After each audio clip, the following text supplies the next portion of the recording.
Hello once again. In our last lesson, we were talking about how to test our business solutions, because we can have a lot of solutions that may seem to be very important and very functionable, but we need to test them before we enter in an elaboration of a business model. But even before we'll start to write our business model, there are something else that we need to be sure of, and these are those key factors that will make your business to be successful. And today I'm going to talk about those key factors for a successful business.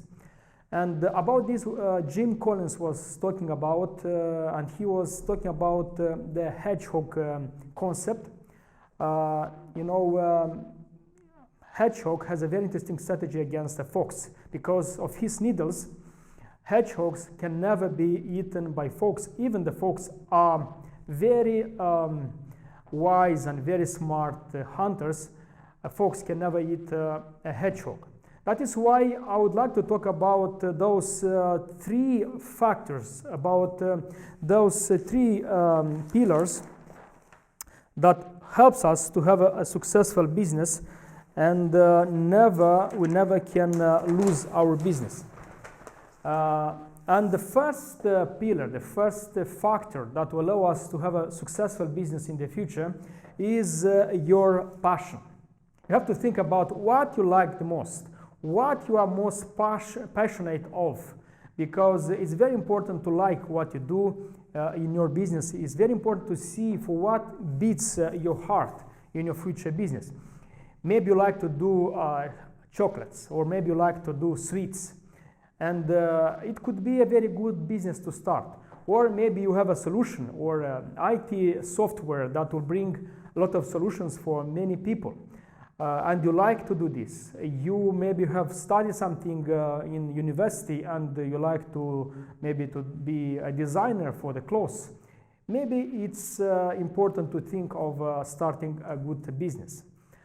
But of course, it's not your passion, it's not your wishes are the most important in a business. You also should think about what you can do best.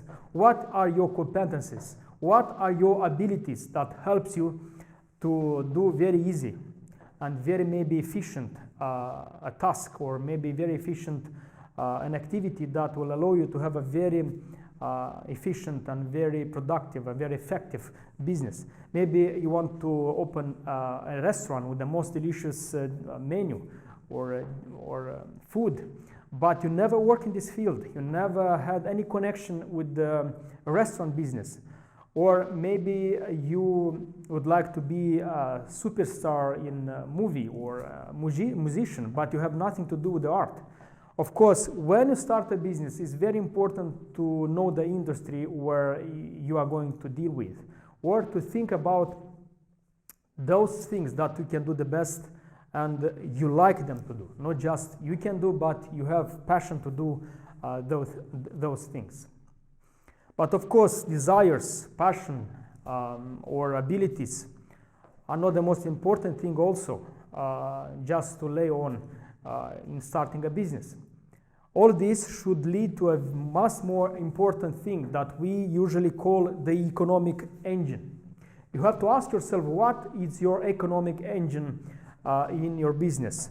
It's the part that shows you clearly what brings you the money, what brings you the profit, what will bring the profit, and how you'll have sales, how you'll have profit in your company. You have to put also this on the paper. And it is linked with the price you are going to sell. What is the price for the product? How you will sell the product? How you will market the product? Or how you advertise for the product?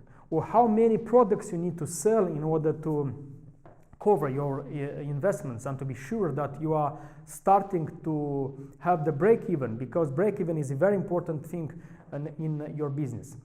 And in order to assure the economic engine for these key factors in your business, it's very important to have a written business model. And here we can come to a business model which should be written on the paper. And about this business model, about the document of a business model, which usually could be a quick business plan, we are going to talk in our lesson, in our next lesson. Here, I would like to mention something very important.